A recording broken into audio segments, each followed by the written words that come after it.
Ya, Assalamualaikum warahmatullahi wabarakatuh. Salam sejahtera buat kita semua. Kita lanjut masih di tutorial geometrik. Yang berikutnya kita akan memasukkan data real ya. Jadi jawaban siswa itu tidak di-skor dulu, tapi datanya data mentah gitu ya.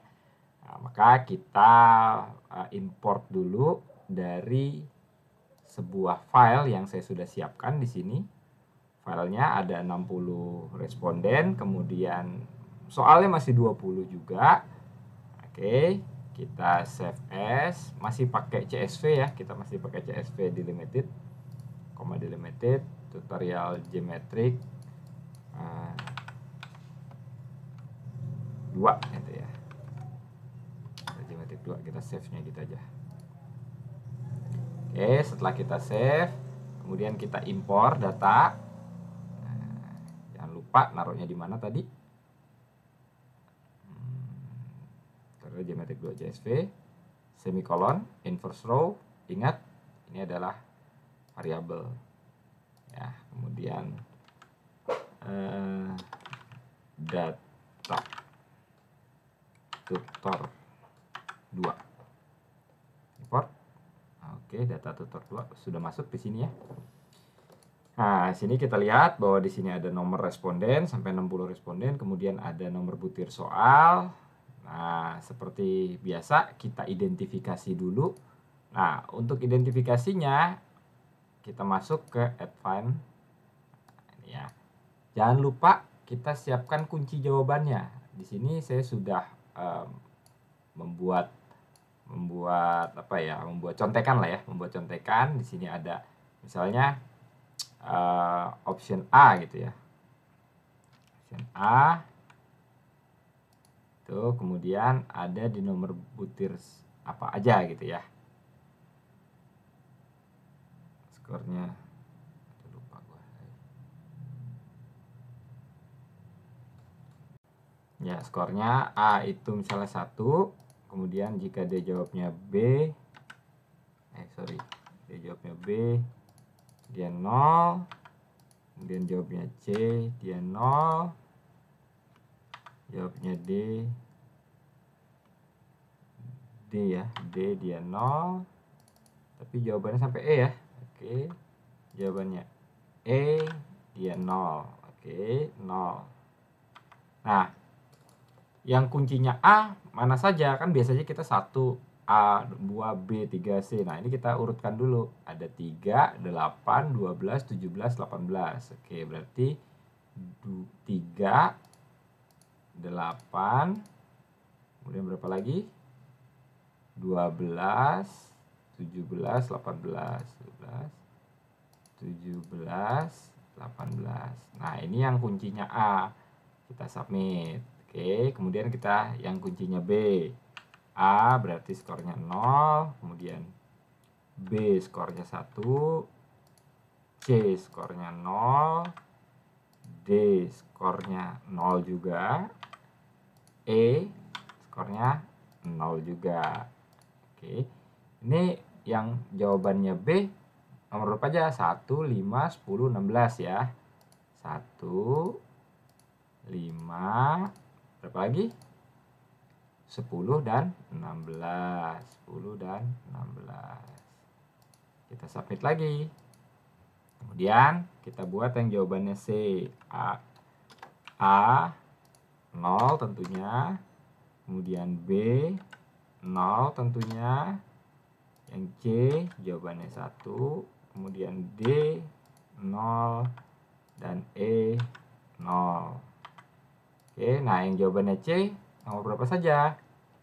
Jawabannya C 4, 6, 9, 14, 19. 4, 6, 9, 4, 6, 9. Berapa saja lagi? 14 dan 19. 14 dan 19. Oke, kita submit ya. Kemudian kita buat yang jawabannya tadi C sudah. Sekarang berarti D ya. D. Ini 0. 0. Titik 0. 0. Ini 1 baru ya. Ini 0. Nah, yang jawabannya D 11 dan 13. 11 dan 13. Kita submit.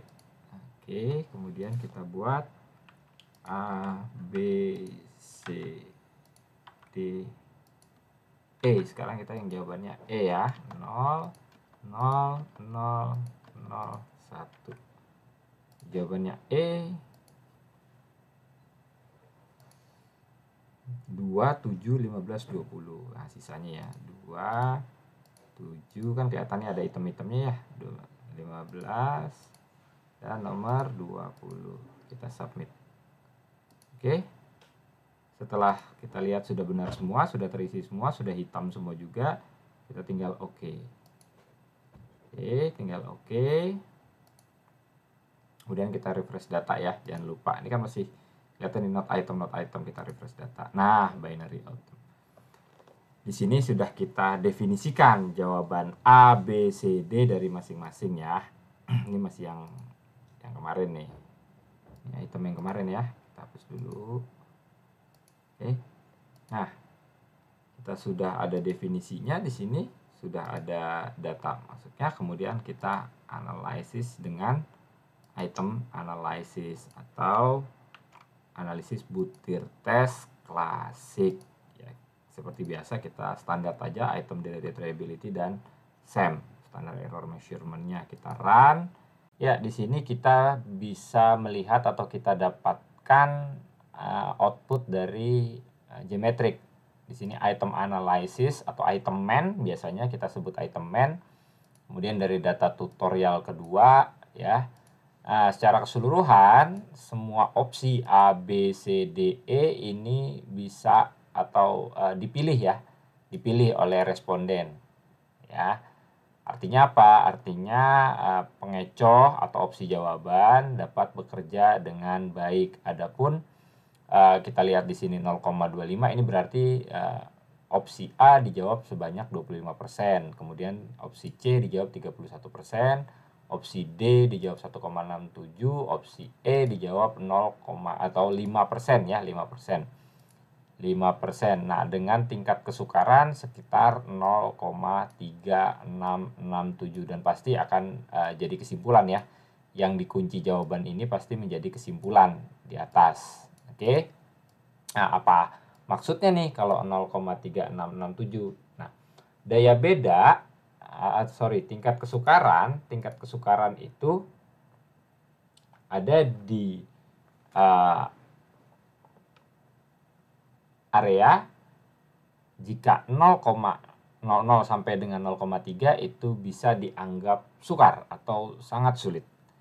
Jika ada di antara 0,31 sampai dengan 0,7 itu dianggap sedang, dan kemudian juga jika di atas 0,7 itu dianggap mudah. Nah, butir 1 ini bisa dijelaskan bahwa butir 1 ini tingkat kesukarannya sedang-sedang saja. Nah, dan opsi jawaban tadi bisa berfungsi semua ya, pengecoh bisa berfungsi. Nah, kita lihat juga standar deviasinya kurang lebih tidak terlalu jomplang ya, nggak ada yang sangat tinggi, semuanya rata. Nah, yang berikutnya adalah diskriminasi. Apa nih diskriminasi? Diskriminasi ini maksudnya adalah daya beda, kemampuan soal untuk memberikan atau memberikan informasi ya, atau membatasi atau memisahkan antara siswa dengan kemampuan tinggi, kemampuan sedang, dan kemampuan rendah. Nah, daya beda itu kriterianya berada pada di atas 0,3 itu bisa dianggap baik, atau kalau 0,4 ke atas itu sangat baik. Nah, berarti item nomor 1 ini sangat baik karena di atas 0,4 berdasarkan teori tes klasik. Nah, kalau ini kan berdasarkan butir ya.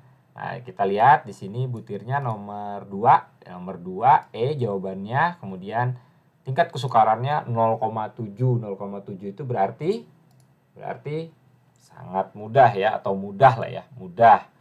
Tapi dia tidak mampu melakukan fungsi pembeda atau daya bedanya sangat rendah.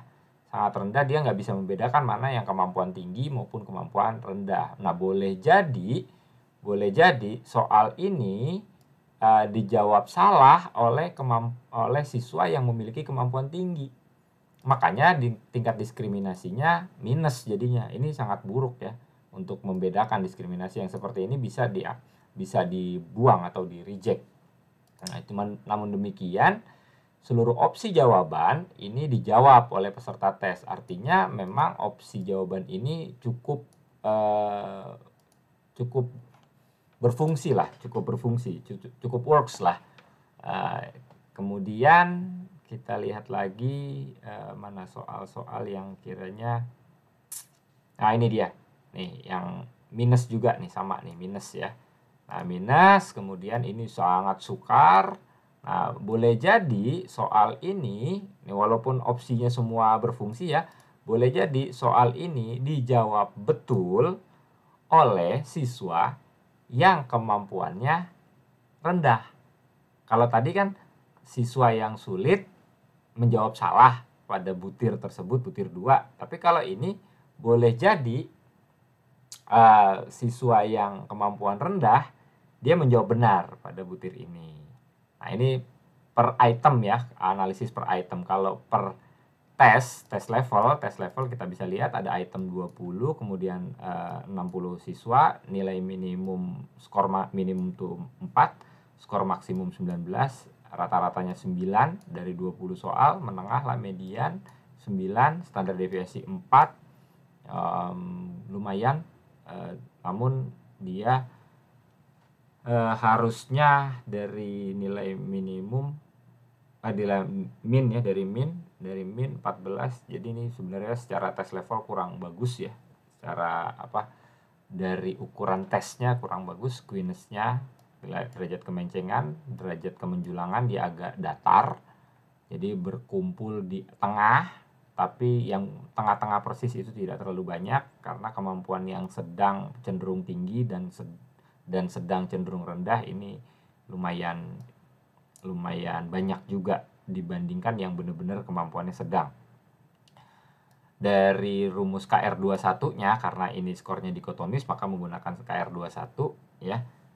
Standarnya atau KR20 0,8, artinya dari sisi reliabilitasnya cukup memberikan hasil yang konsisten dari tiap pengukurannya. Nah, kalau dari validitasnya dari mana? Validitas juga bisa dilihat dari tingkat korelasinya. Di sini reliabilitasnya sama ya, dari Goodman, koefisien alfa, kemudian Gilmer, Feld, dan Raju juga hampir sama 0,8 semua di atasnya. Tapi kita bisa lihat di sini standarnya KR-nya 0,82, dia akan meningkat pesat jika item nomor 2 kita delete. Ya, ada yang lebih tinggi. Oh ya, item nomor 9 kita delete, dia akan lebih tinggi, naik. Demikianlah tutorial kali ini. Kurang lebihnya saya mohon maaf. Wallahul muwaffiq ila aqwamit thoriq. Wassalamualaikum warahmatullahi wabarakatuh. Salam sejahtera buat kita semua.